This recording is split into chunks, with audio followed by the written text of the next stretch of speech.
Good morning और सुप्रभातम प्यारे विद्यार्थियों। एमडी स्कूल की ऑनलाइन क्लासेस में आपका स्वागत है। आज हम कक्षा 12 के हिस्ट्री सब्जेक्ट में लेसन नंबर 4 का टॉपिक पढ़ेंगे, पृथ्वीराज चौहान तृतीय। तो पृथ्वीराज चौहान तृतीय जो है वो राजपूताना में, ये अजमेर पड़ता है यहाँ पे, और अजमेर में चौहान वंश का सबसे प्रतापी शासक हुआ करता था पृथ्वीराज चौहान तृतीय। तो पृथ्वीराज चौहान तृतीय जो है जब अजमेर की राजगद्दी पे बैठा तो उस समय की प्रक्रिया मैं आपको बता देता हूं कि यहां ये जो हिसार के आसपास हरियाणा में सतलज नदी का जो क्षेत्र हुआ करता था, यहां इस समय एक जाति हुआ करती थी भंडानक। भंडानक जाति जो थी इसका बस खास बात इन जातियों की यही थी कि ये बस आगे खिसकते रहते थे, आगे चलते रहते थे, उस क्षेत्र में अपना कब्जा जमा देते, वहीं जम जाते, फिर आगे बढ़ जाते। इस तरह इनकी प्रक्रिया रही थी, लूटमार मचाते थे ये। तो यहां भंडानक जाति थी हरियाणा के अंदर। यूपी के अंदर एक क्षेत्र आता है महोबा। तो उस समय महोबा के जो शासक हुआ करते थे परमर्दी देव चंदेल, और इसके दो प्रसिद्ध जो सेनापति हुआ करते थे आल्हा एवं उद्दल। इसके बाद एक क्षेत्र आता था यूपी में ही कन्नौज, और कन्नौज का शासक हुआ करता था जयचंद गहड़वाल, और जयचंद गहड़वाल की एक पुत्री थी जिसका नाम था संयोगिता। ये वो संयोगिता थी जिसको पृथ्वीराज चौहान तृतीय जो है वो इनके स्वयंवर ने इसको उठा करके यहां अजमेर ले आया था और संयोगिता के साथ विवाह किया था, जिसके परिणाम स्वरूप जयचंद गहड़वाल जो है वो पृथ्वीराज चौहान तृतीय से नाराज हो गया था।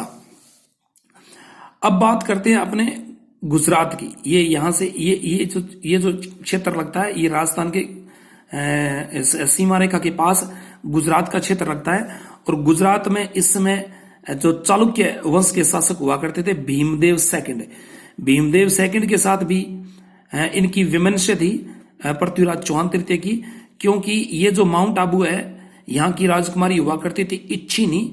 उस इच्छिनी से भीमदेव सेकंड जो है वो विवाह करना चाहता था, लेकिन पृथ्वीराज चौहान तृतीय ने इस इच्छिनी के साथ विवाह कर लिया था, जिसके परिणाम स्वरूप भीमदेव नाराज हो गया था और इनके मध्य जो है वो कटुता आ गई थी। इसके अलावा इनके पिता जो थे पृथ्वीराज चौहान तृतीय के सोमेश्वर, इनकी हत्या भी भीमदेव सेकंड ने की थी।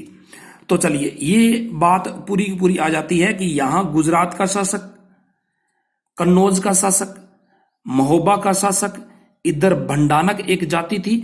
तो कुल मिला के ये कह सकते हैं कि ये पृथ्वीराज चौहान तृतीय का जो जिस तरह से शासन काल था वो चारों ओर से शत्रुओं से मतलब एक तरह से घिरा हुआ था। इन सभी का दमन करना बहुत जरूरी था। इसके साथ साथ अफगानिस्तान के अंदर एक क्षेत्र पड़ता है गजनी, यहां से मोहम्मद गोरी जो है वो भी आक्रमण करेगा, यहां भारत के अंदर आएगा। चलिए अब अपने बात करते हैं सबसे पहले पृथ्वीराज चौहान तृतीय के जीवनी की। तो सबसे पहले मैं आपको बता देता हूं कि इनका जन्म जो है वो 1166 ईस्वी में 66 ईस्वी में पाटन जो गुजरात में पड़ता है यहाँ इनका जन्म हुआ था। पिता का नाम सोमेश्वर था, माता कर्पूरी देवी थी। ध्यान रहे अपनी माता के संरक्षण में ही यह 1177 ईस्वी में मात्र 11 वर्ष की उम्र में राजगद्दी पे बैठा था। कौन? पृथ्वीराज चौहान तृतीय। चलिए इनका एक पुत्र था जिसका नाम था गोविंदराज। इनका एक पुत्र भी था जिनका नाम था गोविंदराज। ये गोविंदराज वो था जब तराइन का द्वितीय युद्ध हुआ था तो एकमात्र इसका पुत्र जो है वो जीवित बचा था। और ये जो गोविंदराज था ये भाग करके कहां चला आया था? रणथंभौर चला आया था, जो राजस्थान में सवाई माधोपुर में पड़ता है। और रणथंभौर में यहां इसने चौहान वंश की स्थापना की थी, चौहान वंश की स्थापना की थी। और राजगद्दी पे बैठते ही पृथ्वीराज चौहान तृतीय का जो प्रधानमंत्री था वो था कैमास। और इनकी जो उपाधियां आती है मुख्य रूप से एक तो आती है राय पिथौरा की और दूसरी आती है दल पंगुल। दल पंगुल किसको कहा जाता है? विश्व विजेता को कहा जाता है। दल पंगुल यानी विश्व विजेता। ठीक है ना। अब बात करते हैं उत्तराधिकारी की, तो यह मात्र 11 वर्ष की उम्र के अंदर राजगद्दी पे बैठ गया था। कब? 1177 ईस्वी के अंदर। ध्यान रहे अपनी माता कर्पूरी देवी की जो इनकी संरक्षिका थी, उनके संरक्षण में ये राजगद्दी पे बैठा था। और मात्र 1 वर्ष बाद यानी 1178 ईस्वी में इस पृथ्वीराज चौहान ने अजमेर की बागडोर जो है वो अपने हाथ में ले ली थी। तो पृथ्वीराज चौहान जो इतिहास के अंदर मुख्य रूप से बात आती है वो आती है राय पिथौरा की। राय पिथौरा के नाम से यह प्रसिद्ध हुआ था। चलिए अब बात करते हैं इनकी उपलब्धियों की, पृथ्वीराज चौहान तृतीय की उपलब्धि की। तो सबसे पहले अपने बात करेंगे अपर गंगे यानी अपर गंगे के विद्रोह का जो है वो पृथ्वीराज चौहान ने क्या किया था? दमन किया था। यानी जो पृथ्वीराज चौहान मात्र 11 वर्ष की उम्र में जब राजगद्दी पे बैठा, तो ये जो अपर गंगे था ये पृथ्वीराज चौहान तृतीय का चाचा था। पृथ्वीराज चौहान तृतीय का चाचा था। और ये चाचा जो है ना, इसने क्या कर दिया था? विद्रोह कर दिया था। लेकिन बाद में कहा जाता है कि पृथ्वीराज चौहान तृतीय ने उसे हरा करके उसकी हत्या कर दी थी। दूसरी बात अगर आती है, नागार्जुन के विद्रोह का भी दमन किया था। नागार्जुन जो है वह इसके अपरगाम्य के छोटे भाई, नागार्जुन ये अपरगाम्य का छोटा भाई था, या यूं कह सकते हो कि इसका चचेरा, यानी पृथ्वीराज ने अपरगाम्य के छोटे भाई नागार्जुन के विद्रोह का भी दमन किया था। यहां भी सेना भेजी थी और इनके साथ साथ यहां भी अनेक विद्रोहियों को मौत के घाट जो है वो पृथ्वीराज चौहान ने उतार दिया था। चलिए अब अगर आगे बात करते हैं भंडानकों का दमन। भंडानकों का दमन, तो भंडानक मैं यहां बता देता हूं आपको कि यह सतलज नदी के आसपास का क्षेत्र हुआ करता था हरियाणा के अंदर। यहां एक जाति थी गुड़गांव और हिसार के आसपास ये जाति थी, एक उपद्रवी जाति थी।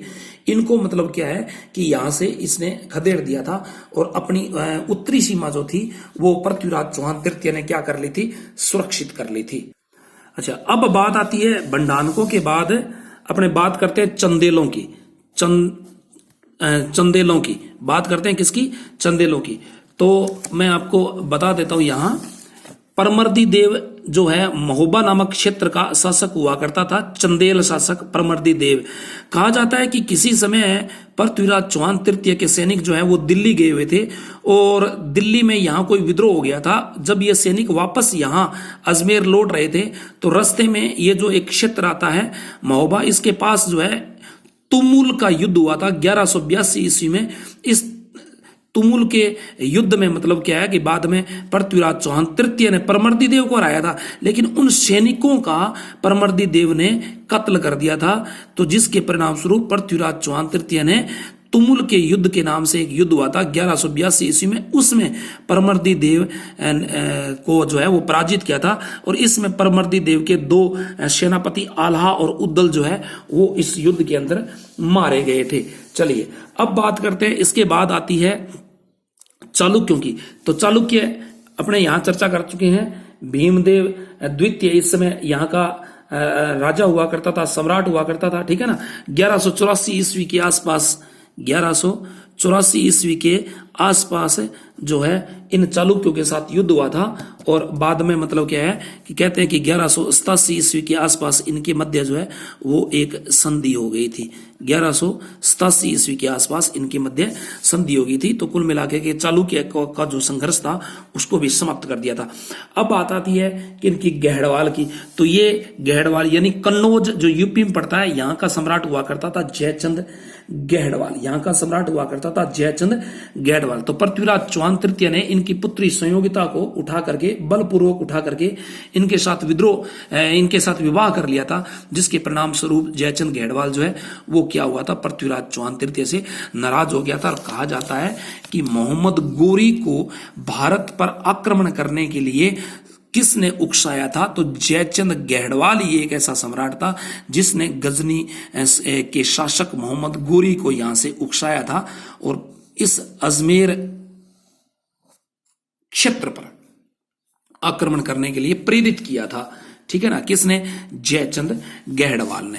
तो चलिए अब बात गहड़वालों के संघर्ष की होगी। तो अपर गांगे का हो गया, नागार्जुन का हो गया, भंडारकों का हो गया, चंदेलों का हो गया, चालुक्यों का हो गया और गहड़वालों का संघर्ष हो गया। चलिए अब बात करते हैं अपने मोहम्मद गोरी और किनकी? पृथ्वीराज चौहान तृतीय। तो मोहम्मद गोरी जो है वह भारत में क्यों आया? देखिए इसके कई कारण आते हैं। तो सबसे जो महत्वपूर्ण कारण तो ये आता है कि वो धन संपदा को लूटने के लिए मोहम्मद गोरी जो है वो भारत आया था और भारत पर आक्रमण करके वो बहुत सारी धन संपदा जो है वो प्राप्त करना चाहता था। दूसरी बात अगर आती है तो वो आती है कि मोहम्मद गोरी था वो एक महत्वाकांक्षी सम्राट था और वह अपने साम्राज्य का क्या करना चाहता था? विस्तार करना चाहता था। तीसरी अगर बात करते हैं तो बात आती है कि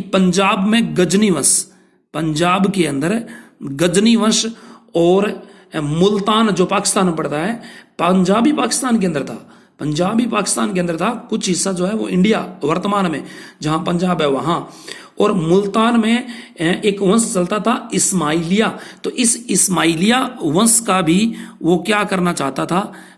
पूरी तरह से उनको नष्ट करना चाहता था। और मुख्य बात अगर चौथी आती है तो वो ये आती है कि इस्लाम धर्म का प्रचार प्रसार जो है वो मोहम्मद गोरी करना चाहता था। चलिए अब अपने बढ़ते हैं आगे। तो मोहम्मद गोरी और पृथ्वीराज चौहान के मध्य इतिहास के अंदर दो प्रसिद्ध युद्ध हुए थे। एक तो हुआ था 1191 में तराइन का प्रथम युद्ध, जिसमें मोहम्मद गोरी की पराजय हुई थी, पृथ्वीराज चौहान तृतीय की विजय हुई थी। दूसरा हुआ था 1192 में तराइन का दूसरा युद्ध, जिसमें मोहम्मद गोरी जो है वो विजय हुआ था। तो चलिए बात करते हैं अपने तराइन के प्रथम युद्ध की, जो पृथ्वीराज चौहान तृतीय व मोहम्मद गोरी के मध्य लड़ा गया था। मोहम्मद गोरी और पृथ्वीराज चौहान तृतीय के मध्य जो है वो युद्ध लड़ा गया था। और यह युद्ध जो है वो कहां लड़ा गया था? तराइन के मैदान के अंदर लड़ा गया था। तो कहा जाता है कि इस युद्ध में पृथ्वीराज चौहान का जो सामंत, ठीक है ना, गोविंदराज ने अपनी बर्छी से वार करके मोहम्मद गोरी को कहते हैं कि घायल कर दिया था। और गोरी जो है वो घायल सहित, यानी यहां से मोहम्मद गोरी जो है वो घायल हो गया था पानीपत का मैदान। उसके बाद वो वापस कहां भाग गया था? गजनी भाग गया था। वो गजनी भाग गया था। और पृथ्वीराज चौहान ने क्या किया था? तबर हिंद पर, यहाँ एक साम्राज्य हुआ करता तबर हिंद, उस पर अधिकार करके काजी जियाउद्दीन को बाद में कहते हैं कि गिरफ्तार भी कर लिया था, लेकिन एक बहुत बड़ी धनराशि के बदले उसको वापस रिहा कर दिया था। चलिए फिर बात करते हैं अपने तराइन के दूसरे युद्ध की, यानी 1192 ईस्वी, यानी 12 महीने बाद, 1 वर्ष बाद तुरंत जो है वो पृथ्वीराज चौहान तृतीय के क्षेत्र में पुनः आ गया था मोहम्मद गोरी, ठीक है ना, क्योंकि इस समय पृथ्वीराज चौहान तृतीय था वो जयचंद गहड़वाल की पुत्री के साथ विवाह हो जाने के परिणाम स्वरूप वो राजमहलों के अंदर भोग विलास के अंदर डूब गया था। इसका फायदा किसने उठाया था? मोहम्मद गोरी ने उठाया था। और वह बहुत बड़ी सेना लेकर के वापस इस तराइन के मैदान में यहां दोबारा आ गया था। तो कहते हैं कि पृथ्वीराज चौहान तृतीय भी अपनी बहुत बड़ी सेना लेकर के यहां पहुंच गया था, लेकिन मोहम्मद गोरी ने यह कहा था कि मैं मेरे भाई का यहां वेट कर रहा हूं, इंतजार कर रहा हूं, उनका कोई संदेश अगर आ जाएगा तो मैं आपके साथ संधि वार्ता करूंगा। ऐसा कहकर के वो यहां रुक गया। इधर इस साइड के अंदर जो है वो पृथ्वीराज चौहान तृतीय जो है वो निश्चिंत हो गया था। उसके बाद कहा जाता है कि एक रात में, मतलब क्या है कि इनके जो सैनिक थे वो जश्न मना करके सो गए थे, और बाद में अर्ली मॉर्निंग यानी सुबह जो है जब सारे सैनिक नित्य कार्यों में लीन थे, तब मोहम्मद गोरी ने क्या किया था? तुरंत इस पृथ्वीराज चौहान तृतीय की सेना पर क्या कर दिया था? आक्रमण कर दिया था, ठीक है ना, आक्रमण कर दिया था। और बाद में पृथ्वीराज चौहान तृतीय को मतलब हरा दिया था। और ऐसा भी माना जाता है कि पृथ्वीराज तृतीय को ये बाद में कहाँ ले गया था? गजनी भी ले गया था, वहां उसकी हत्या कर दी गई थी, ठीक है ना। तो ये आता है किसके बारे में? तराइन का द्वितीय युद्ध के बारे में, ठीक है। ओके, थैंक यू बच्चों।